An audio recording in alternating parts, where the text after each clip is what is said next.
You know that feeling when your whole life changes in a single moment? When one simple mistake leads to something incredible? Well, that's exactly what happened to Sarah Martinez on what started as the worst day of her life.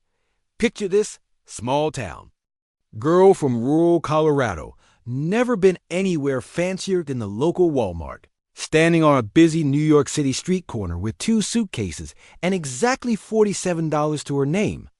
Sarah had just gotten off a Greyhound bus after a 20-hour ride, clutching a crumpled job application for a housekeeping position at the Sterling Grand Hotel, the most luxurious 5-star hotel in Manhattan. But here's where it gets interesting. And if you're loving this story already, make sure to hit that like button, because this is just the beginning of the most incredible journey you've ever heard. Sarah looked around at all the yellow taxis and remembered what her cousin Maria had told her. In the city, you just hop in any car that stops. That's how ride-sharing works. So when a sleek black Mercedes pulled up to the curb, Sarah didn't think twice. She opened the door and slid into the back seat. "Thanks for stopping," she said, settling in with her worn duffel bag. "I need to get to the Sterling Grand Hotel." The man in the driver's seat turned around, and Sarah's breath caught in her throat. He was absolutely gorgeous. Tall, broad shoulders, perfectly styled dark hair, and the most intense blue eyes she'd ever seen. But he looked confused. "Excuse me," he said in a voice that was smooth as honey but clearly expensive. "Do you know whose car this is?" Sarah's face went red. "Oh my God, you're not an Uber driver, are you? I'm so sorry. I saw people doing this in movies and thought ... double quotes. She started to get out. "I'll just go." "Wait," he said, and something in his voice made her stop. "Where did you say you needed to go?" "The Sterling Grand Hotel. I have a job interview there. I'm supposed to start tomorrow if I get it." Sarah looked down at her hands. "I know I don't look like much, but I'm a really hard worker. I've been cleaning houses since I was 12 to help my grandmother pay bills." There was something about her honesty that hit Michael Sterling right in the chest. He'd been surrounded by fake people his entire life, people who wanted his money, his connections, his status. But this girl, she was real. The Sterling Grand. "Huh?" He smiled. "I know where that is. Get comfortable. I'll give you a ride." "Really? Thank you so much." "How much do I owe you?" Michael almost laughed. When was the last time someone asked to pay him for anything? "Don't worry about it. Consider it a welcome to New York." During the ride, Sarah told him about her grandmother, who raised her after her parents died in a car accident when she was 8. How she worked 3 jobs to pay for her grandmother's medication. How she'd saved every penny for 2 years just to afford the bus ticket to New York. "My grandmother always said that everything happens for a reason," Sarah said, looking out the window at the towering buildings. "Maybe I was supposed to get in your car today." Michael found himself hanging on every word. When was the last time someone talked to him about family, about sacrifice, about hope instead of stock prices? And merger deals? When they pulled up to the Sterling Grand, Sarah gasped. The hotel was like a palace. Marble floors, crystal chandeliers, doormen in fancy uniforms. "Wow," she whispered. "I can't believe I might actually work here." "Sarah," Michael said as she gathered her things, "I have a feeling you're going to do great things." As she walked into the hotel, Michael watched her go. There was something about Sarah Martinez that he couldn't shake. Little did he know, this chance meeting would change both their lives forever.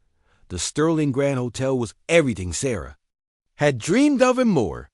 The job interview went well, too well, actually.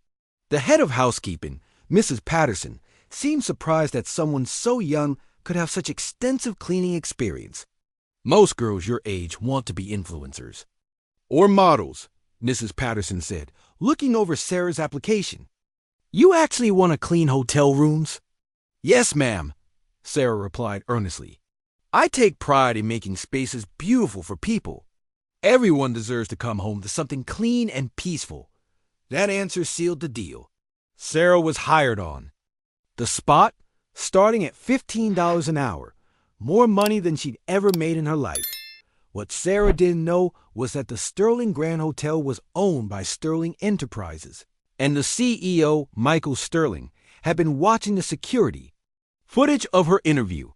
He'd been thinking about her ever since their car ride, and now she was working in his hotel. Michael told himself he was just being a good boss, making sure new employees were settling in well.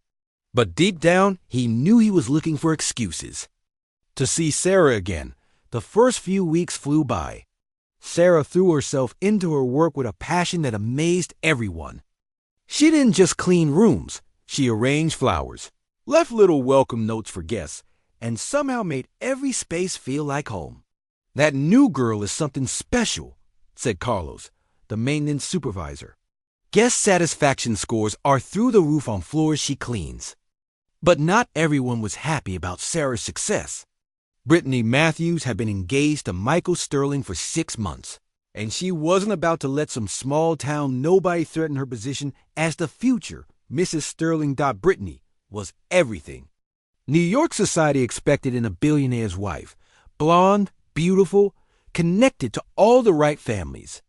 But what nobody knew was that Brittany didn't love Michael. She loved his money, his status, and the power that came with being a Sterling. "Who is this Sarah Martinez?" Brittany asked her private investigator. "I want to know everything about her." Meanwhile, Sarah was learning to navigate life in the city. She lived in a tiny studio apartment in Queens, sending most of her paycheck back to Colorado to pay for her grandmother's medical bills. Every morning, she'd take 2 subway trains to get to work, always arriving 30 minutes early. And every morning, Michael Sterling found himself taking the elevator down to the housekeeping floors, just hoping to catch a glimpse of her. "Good morning, Mr. Sterling," Sarah would say with that genuine smile that lit up her entire face. "How are you today?" It was such a simple question, but Michael realized nobody had asked him that in years. Not really asked, not caring about the answer. "I'm good, Sarah. How are you settling in?" "Oh, wonderful. Everyone here is so kind. Mrs. Patterson says I'm the fastest learner she's ever had, and the guests leave the nicest notes. Yesterday, a family from Texas said I made their daughter's birthday special because I left little origami animals on her pillow." Michael's heart did something funny when she talked about her work. When was the last time he'd felt passionate about anything? "That's great, Sarah. You're really making a difference here." But their innocent conversations hadn't gone unnoticed. Derek Morrison, the assistant hotel manager, was also watching Sarah, but for very different reasons. Derek had been skimming money from the hotel's accounts for months, and he was paranoid that someone would discover his embezzlement. Sarah's attention to detail and her growing reputation with management made him nervous. One evening, Derek cornered Sarah in the supply closet. "Listen, farm girl," he said, standing too close. "You've been asking a lot of questions about inventory and receipts. I think you should focus on cleaning and stop being so curious." Sarah backed away. "I'm just trying to do my job well, Mr. Morrison." "Your job is to clean rooms and keep your mouth shut. Some advice? Don't get too comfortable here. Girls like you don't last long in places like this." The threat was clear, but Sarah wasn't backing down.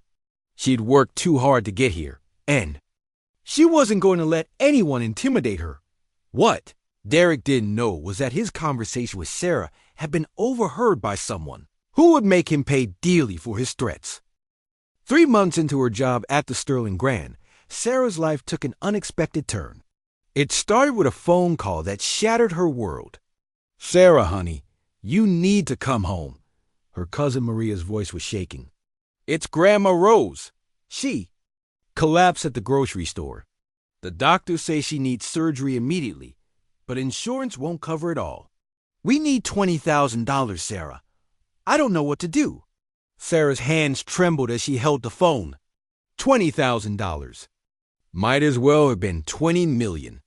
Even with her hotel job, she barely saved 3,000. "I'll figure something out," she promised Maria.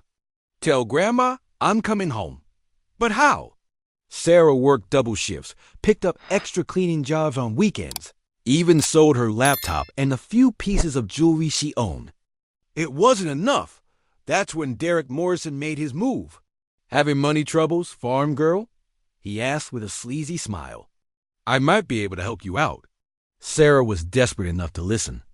"What do you mean?" "There's a private party happening tonight in the penthouse suite. Very exclusive, very wealthy guests. They need servers, and the pay is ... substantial." "How substantial?" $5,000 for one night's work. Sarah's heart jumped. It wasn't $20,000, but it was a start. "What's the catch?" Derek's smile made her skin crawl. "No catch. Just serve drinks, smile pretty, and don't ask questions about what you see or hear." Against her better judgment, Sarah agreed. That night, she put on her best black dress, a simple outfit she bought at a thrift store, and reported to the penthouse suite. The party was unlike anything she'd ever seen. Wealthy men in expensive suits, women dripping in diamonds, and an atmosphere that felt dangerous. Sarah served champagne and tried to stay invisible, but she couldn't help overhearing conversations about insider trading, money laundering, and political bribes. Her grandmother had always taught her that when something felt wrong, it usually was. As the night wore on, Sarah realized this wasn't just a party. It was a meeting of some very corrupt people doing very illegal things. And that's when she saw him across the room. Michael Sterling was there, but something was wrong. He looked disoriented, unsteady on his feet. Sarah watched as one of the other men handed him another drink. "Just one more, Michael. We need you relaxed for tomorrow's board meeting." Sarah's instincts kicked in. She'd seen enough movies to recognize what was happening. Michael was being drugged. Without thinking, she approached him. "Mr. Sterling, are you feeling all right?" "Sarah," Michael's voice was slurred. "What are you doing here?" Before she could answer, Derek appeared beside them. "Everything's fine here, farm girl. Mr. Sterling is just having a good time." But Sarah wasn't fooled. "He needs fresh air, now." "Mind your own business," Derek hissed. That's when Sarah did something that surprised everyone, including herself. She grabbed Michael's arm and helped him toward the balcony. "Trust me," she whispered. "Something's wrong." The fresh air seemed to help Michael focus. "Sarah, what's happening to me?" "I think someone put something in your drink. We need to get you out of here." But as they tried to leave, Derek blocked their path. "I don't think so. Mr. Sterling has some important documents to sign tonight." "Like hell he does," Sarah shot back. "He can barely stand up. What happened next changed everything." Derek grabbed Sarah's arm roughly, and Michael, even in his drug state, saw red. "Get your hands off her," Michael growled, throwing a punch that sent Derek stumbling backward. In the chaos that followed, Sarah managed to get Michael out of the penthouse and down to his private office. She made him drink water, gave him coffee, and stayed with him until the drugs wore off. "Sarah," Michael said as his head cleared, "you saved my life tonight." That meeting, they were planning to force me to sign documents that would have bankrupted Sterling Enterprises. They were going to steal everything. "I'm just glad you're okay," Sarah said softly. But Michael wasn't okay. Looking at Sarah, this incredible woman who'd risked her job and possibly her safety to protect him, he felt something he'd never experienced before. "Sarah, Before he could finish the sentence, she kissed him. It was supposed to be a gentle kiss, a moment of relief and gratitude. But when their lips met, something electric passed between them. Michael pulled her closer, and Sarah melted into his arms. One kiss became two, then three. The relief of the evening, the danger they'd survived together, the attraction that had been building for months, it all came together in a perfect storm of emotion. "Are you sure?" Michael whispered against her lips. "I've never been more sure of anything," Sarah replied. That night, in Michael's private office, overlooking the glittering lights of Manhattan, they made love with a passion that surprised them both. It wasn't just physical, it was emotional. Spiritual, life-changing. Afterward, as they lay together on the leather sofa, Sarah traced patterns on Michael's chest. "I never expected this," she said softly. "Neither did I," Michael replied, stroking her hair. "Sarah, you need to know what happened tonight with us. It wasn't just, I know," she said. "Me too." But their perfect moment was interrupted by Sarah's phone buzzing. A text from the hospital. "Surgery scheduled for tomorrow morning. Please send payment information." Reality crashed back down. Sarah sat up, suddenly remembering why she'd taken the job at the party in the first place.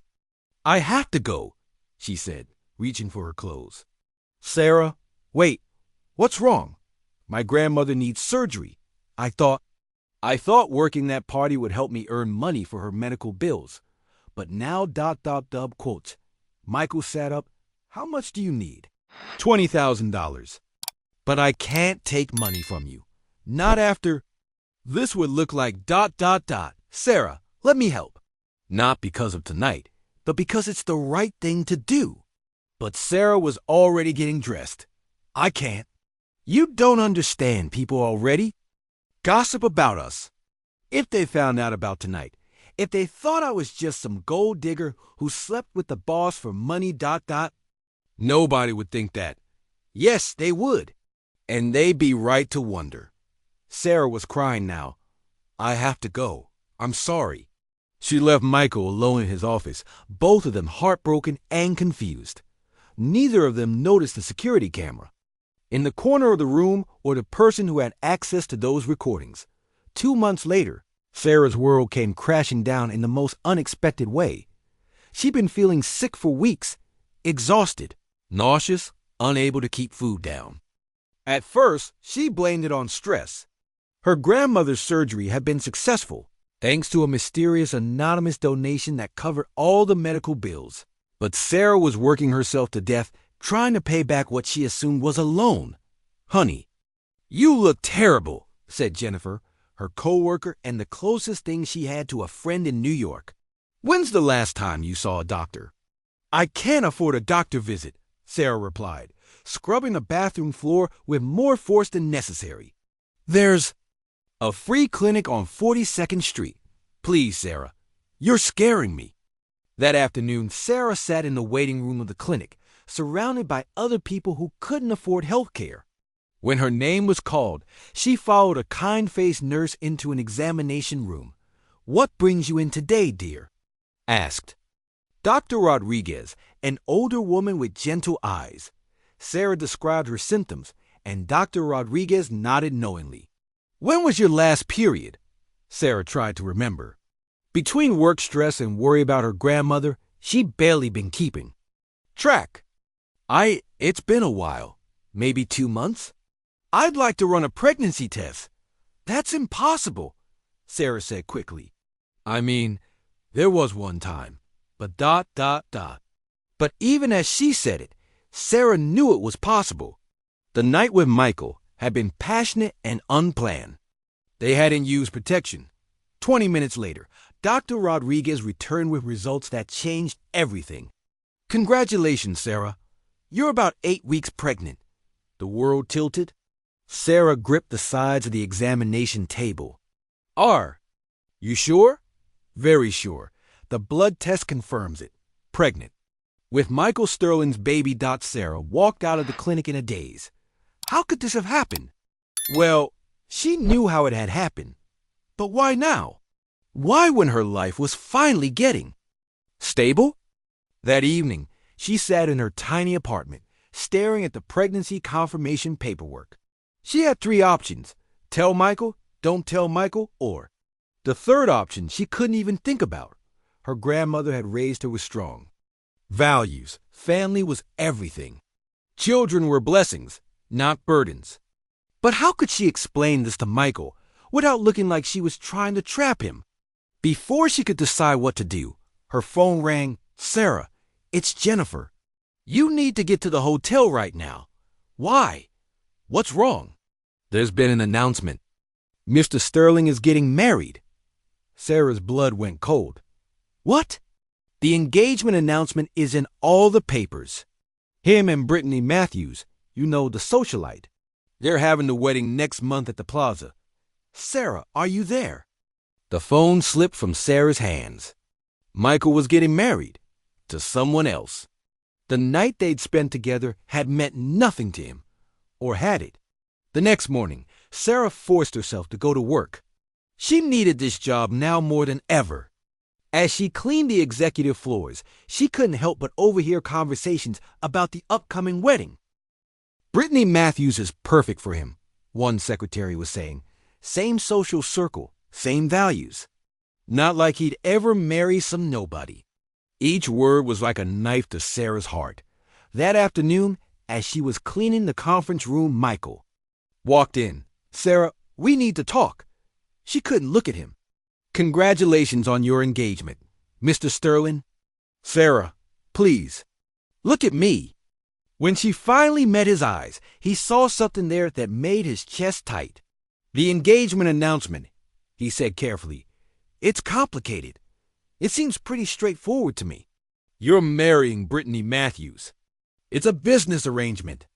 After what happened at that party, after Derek tried to steal from the company, the board insisted I need to stabilize my image. Brittany's family has connections that could help rebuild trust with our investors. Sarah finally looked at him. And that night? What was that? That night was the most real thing that's ever happened to me. But not real enough to change your mind about marrying someone else. Michael stepped closer. Sarah, if things were different, but they're not different, are they? Sarah's voice was stronger now. You're Michael Sterling, billionaire CEO. I'm Sarah Martinez, hotel maid. We live in different worlds. That doesn't matter to me. It matters to everyone else. Michael wanted to argue, but he knew she was right. The board, the investors, his family, they all expected him to marry someone like Brittany. Sarah, but she was already walking away.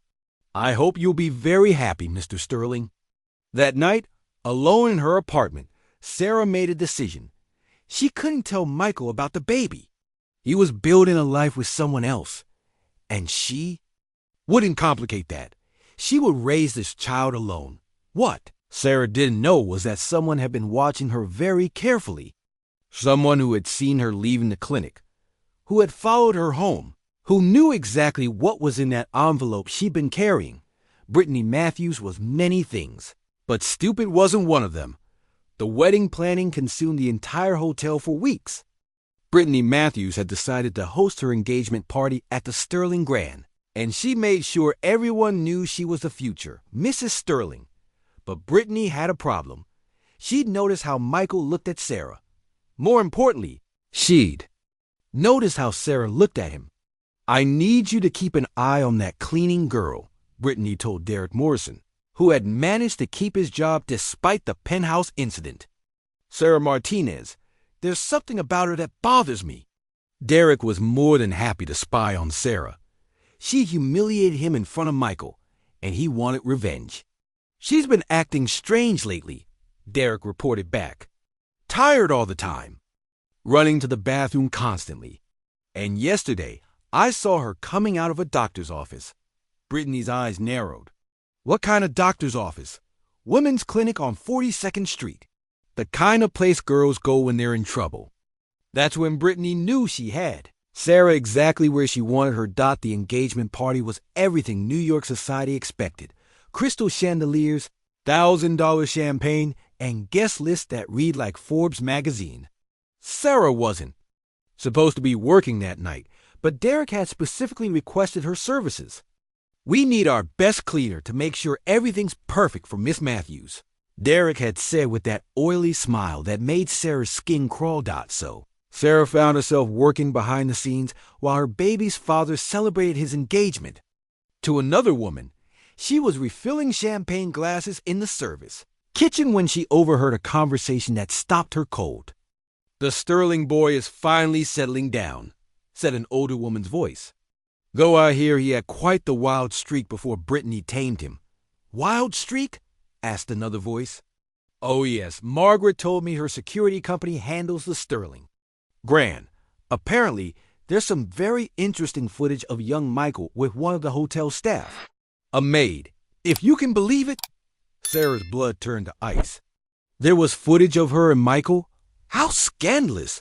Does Brittany know? I'm sure she does.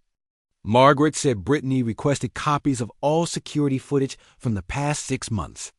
Smart girl, making sure she knows what she's getting into. Sarah couldn't breathe. If Brittany had seen the security footage, she knew about that night. Which meant she knew about the pregnancy. As if summoned by Sarah's thoughts, Brittany appeared in the service kitchen. Well, if it isn't the hardest working girl in New York, Brittany said, her voice sweet as poison honey. Sarah, isn't it? Yes, ma'am. Is there something you need? Actually, yes. There's something we need to discuss. Brittany moved closer, and Sarah could smell her expensive perfume. You see, I know about your little ... condition. Sarah's heart stopped. I don't know what you mean. Please, the doctor visits, the morning sickness, the way you've been avoiding Michael. I'm not stupid, Sarah. The question is, what are we going to do about it? There's nothing to do about anything. Brittany. Laugh, but it wasn't a pleasant sound. Oh, honey, you really are naive, aren't you? Let me explain how this works. I'm about to become Mrs. Michael Sterling. That means everything that could embarrass my husband or threaten my marriage is my business. I would never what? Never tell him? Never ask for money? Never show up at his door with a baby claiming it's his? Brittany's mask slipped, showing the calculating woman underneath. I've worked too hard for this, Sarah. I won't let some small-town nobody destroy my life. Sarah straightened her shoulders. I'm not trying to destroy anything. I haven't even told him. And you won't, ever. That's not your decision to make. Actually, it is. Brittany pulled out her phone and showed Sarah a video. It was security. Footage from Michael's office, the night they'd made love. This video could destroy Michael's reputation and career. The board is already nervous about his leadership. If this got out, the CEO having an affair with a hotel maid, they'd vote him out immediately. Sarah felt sick. You're blackmailing. Me? I'm protecting my investment. You have 2 choices, Sarah. Take this money. She held out an envelope. And disappear. Leave New York. Never contact Michael again. And raise your bastard child somewhere far away from here. And if I don't, then this video gets leaked to every gossip site in the city.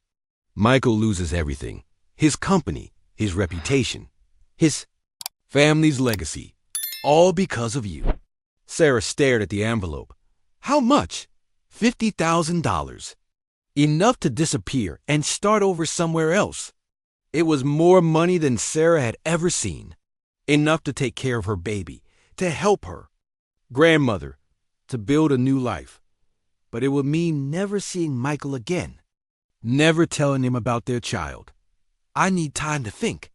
You have until tomorrow night. After that, the offer expires and the video goes public. As Brittany walked away, Sarah slumped against the kitchen counter. How had her life become so complicated? That's when she heard footsteps behind her. Sarah? Are you all right? She turned to find Michael standing in the doorway, concern written across his face. I'm fine, Mr. Sterling. Just tired. But Michael could see she'd been crying. What's wrong? And don't say nothing. I can see you're upset. For a moment, Sarah considered telling him everything. About the baby, about Brittany's threats, about the impossible choice she was facing. Instead, she said, I think I need to quit. What? Why? It's time for me to go home. My grandmother needs me. Michael stepped closer. Sarah, if this is about the wedding, it's not about the wedding. It's about me finally accepting reality. They stood there in silence, both of them, knowing this conversation was about so much more than a job. Sarah, Michael said softly, if I could change things, but you can't. No, I can't. That night, Sarah sat in her apartment, staring at Brittany's envelope. $50,000. Her baby's future. But at what cost? She thought about her grandmother, who had always taught her that the truth was more important than money, who had raised her to stand up for what was right, even when it was hard. But she also thought about Michael, about everything he'd worked for, about the company that bore his family's name. Could she really be responsible for destroying all of that? Sarah's decision was made for her the next evening in the most terrifying way possible. She had decided to reject Brittany's offer. No amount of money was worth living a lie, and she wasn't going to let herself be bullied into disappearing. If Michael deserved to know the truth, she would tell him, consequences be damned. But Brittany Matthews had other plans. Sarah was walking home from her shift, taking her usual route through Central Park, when she realized someone was following her. She picked up her pace, but the footsteps behind her matched her rhythm.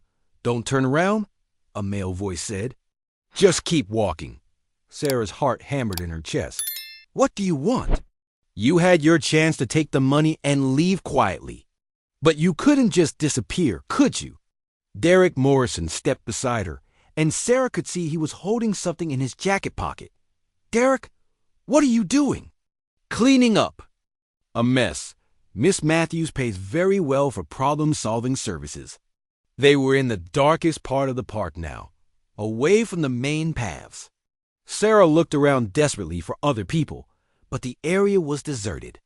"Brittany hired you to kill." She hired me to make sure you won't be a problem anymore. What happens next is up to you." Sarah's hand instinctively went to her stomach, protecting the child growing inside her. "Please, Derek, I'm pregnant. I know. That's exactly why you're such a problem." That's when Sarah did something that surprised both of them. Instead of begging or crying, she got angry. "You know what? I'm tired of people thinking they can push me around just because I'm not rich or connected." Sarah turned to face Derek fully.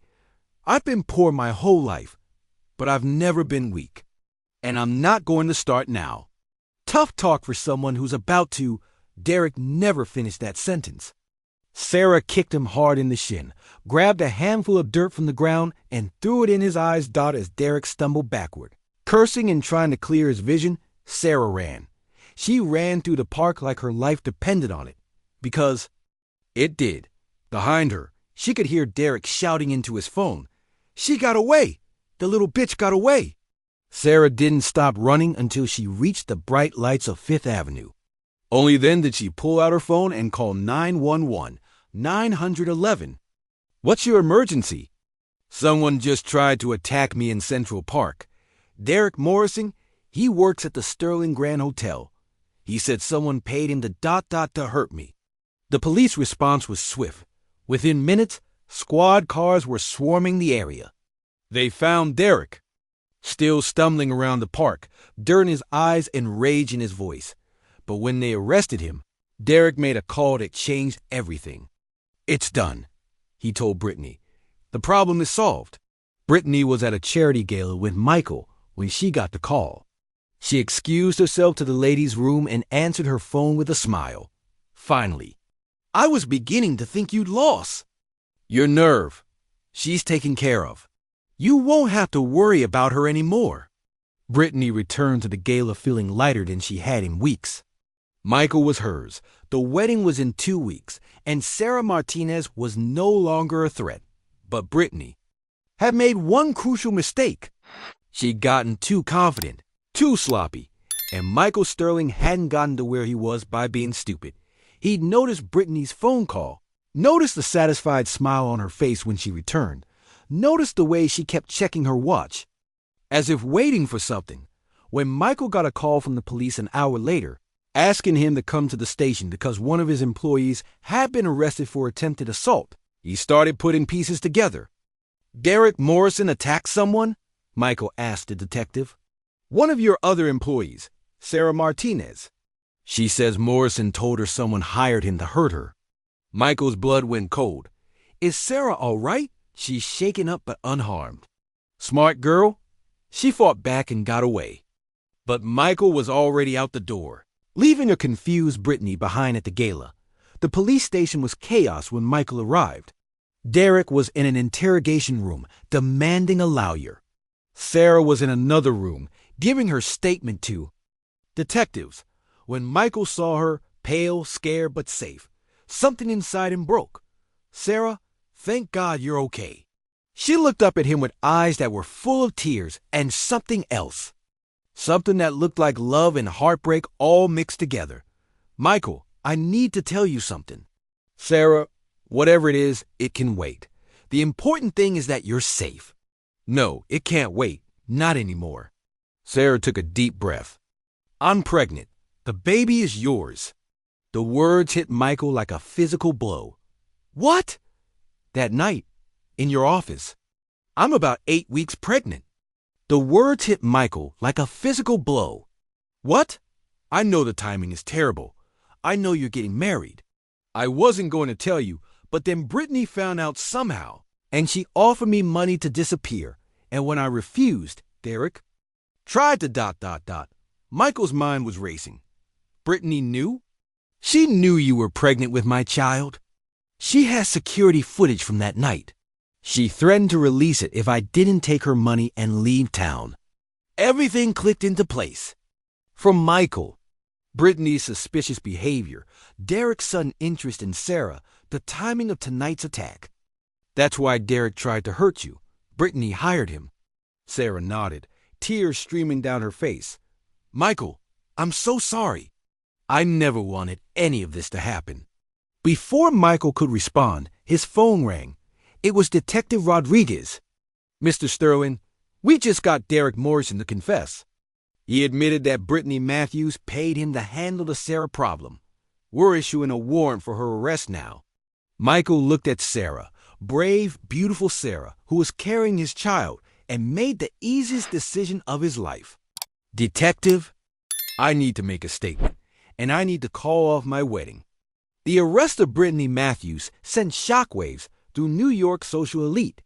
The story had everything the tabloids loved: billionaire romance, attempted murder, pregnancy secrets, and a gold digger exposed. But the real story was happening in Michael's penthouse apartment, where he and Sarah were finally having the conversation they should have had months ago. "I can't believe I was so blind," Michael said, pacing in front of the floor-to-ceiling windows overlooking Central Park. All this time, Brittany was manipulating everything. Sarah sat on his couch, her hands resting on her still flat stomach. "She's very convincing. Even I almost believed her when she said taking her money was the right thing to do." "Thank God you didn't." I came close. $50,000 would have solved all my problems. Michael stopped pacing and knelt in front of her. "Sarah, look at me. Your problems are my problems now. Our problems. You should never have had to face any of this alone. But your company, your reputation, screw my reputation. Do you know what the headlines are saying today?" Sarah shook her head. "Sterling CEO chooses love over status. Billionaire protects. Pregnant girlfriend from killer fiancée. Real love conquers all in Sterling romance." Michael smiled. "The board called an emergency meeting this morning. You know what they said? That you're fired? That our stock price is at an all-time high. Apparently, America loves a good love story. They love that I chose the woman who saved my life over. The woman who tried to take it." Sarah started crying again, but this time they were tears of relief. "Sarah, I have something to ask you, and I need you to know that your answer won't change anything about how I feel or what I'm going to do to take care of you and our baby." He pulled out a small velvet box. "Sarah Martinez, you are the strongest, most genuine, most incredible woman I've ever met. You show me what real love looks like. Will you marry me?" Sarah looked at the ring, a simple, elegant solitaire that was somehow more beautiful than any piece of jewelry she'd ever seen. "Michael, are you sure? I'm still just a girl from Colorado who cleans hotel rooms. You're not just anything, Sarah. You're everything. You're the woman who risked her job to save my life.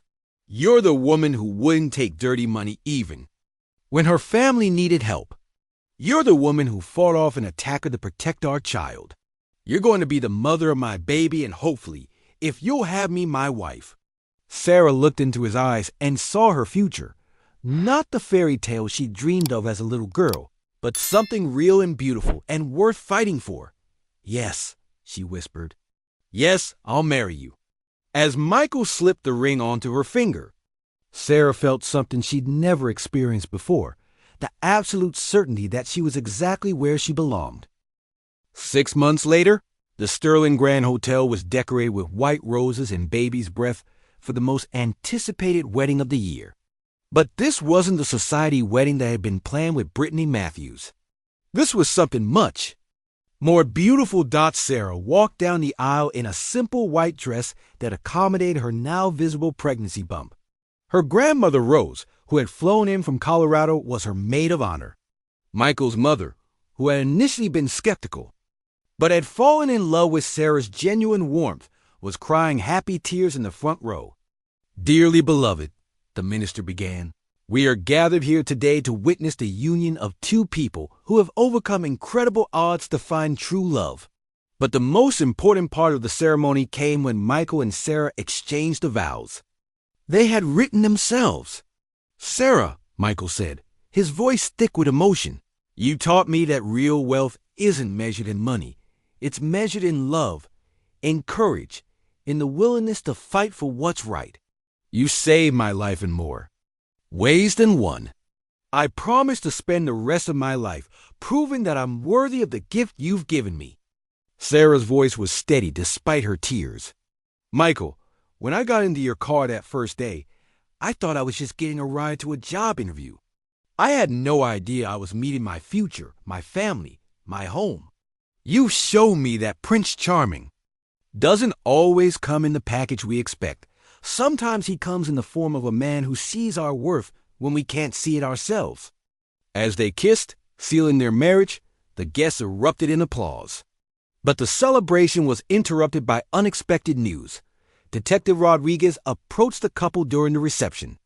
"Mr. and Mrs. Sterling, I wanted to give you an update on the case." Michael's arm tightened protectively around Sarah. "What kind of update?" "Brittany Matthews has been sentenced to 15 years in prison for conspiracy to commit murder. Derek Morrison got 25 years for attempted murder and embezzlement. But there's more." The detective smiled. "The investigation into Morrison's embezzlement uncovered a network of corruption involving several other hotels in the city. Your wife's attention to detail and willingness to speak up has helped us shut down a multi-million-dollar money laundering operation." Sarah looked shocked. "My attention to detail?" "Those questions you asked about inventory and receipts, the ones Morrison tried to intimidate you about? They led us to discover the whole scheme. You're being honored by the mayor's office next month for your civic service." Michael beamed with pride. "That's my wife, still saving people without even trying." As the reception continued, Sarah found herself on the hotel's balcony, looking out over the city that had become her home. "No regrets?" Michael asked. Joining her, Sarah placed his hand on her belly, where their baby was growing strong and healthy. "How could I have regrets about the best thing that ever happened to me, even though your life got turned completely upside down?" Sarah smiled, thinking about the scared girl who had gotten into the wrong car less than a year ago. "Michael, I've learned something about getting your life turned upside down. Sometimes it's the only way to find out which way is really up."